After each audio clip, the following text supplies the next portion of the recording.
how do I stay keto when I want to avoid having to listen to certain family members criticize me? It would be easier to go off for a day, but I really don't want to. So we talked about this, and we really think this boils down to pain avoidance, right? The avoidance of discomfort. And so when we were talking about this, I just jotted down some maybe things you've heard before. So raise your hand if you've heard any of these. Pain is weakness leaving the body. Pain is inevitable. The suffering is optional. No pain, no gain. That's a popular one. The pain of discipline or the pain of disappointment. What else did I put? I just wrote this down. I said, we quit when the pain outweighs the perceived benefit. And then we were talking about, one of the 6 human needs is to connection. And in my head, this sounds like we want to avoid decoupling. We want to avoid the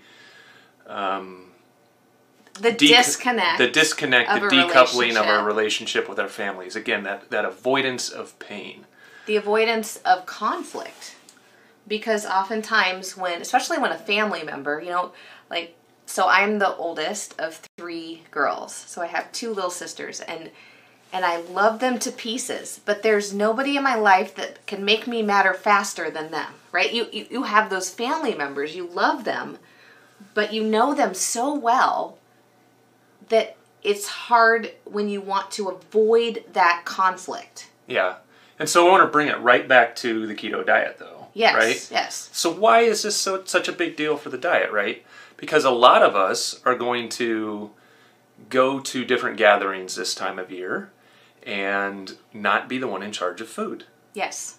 And so what inevitably happens is if you're on a diet and you're trying to stick through to your diet and you decide to take some food with you by yourself to satisfy your requirements, somebody will for sure say something about it. There's somebody in the family who thinks that their opinion matters. Is more important. They need to interject it. Not even more important. I shouldn't say more important. Not more important.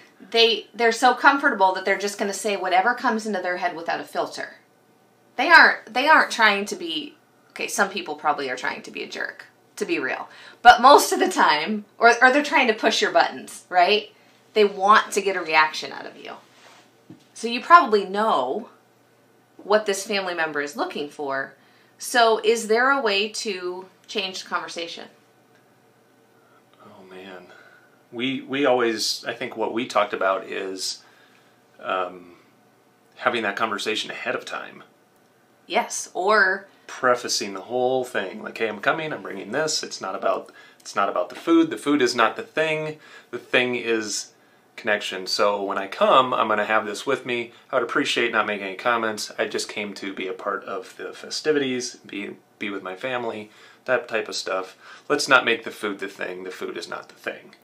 But I think even more importantly, sit down, get out a pen and paper, like get your favorite notebook out, get out a nice pen, piece of paper, and sit and write.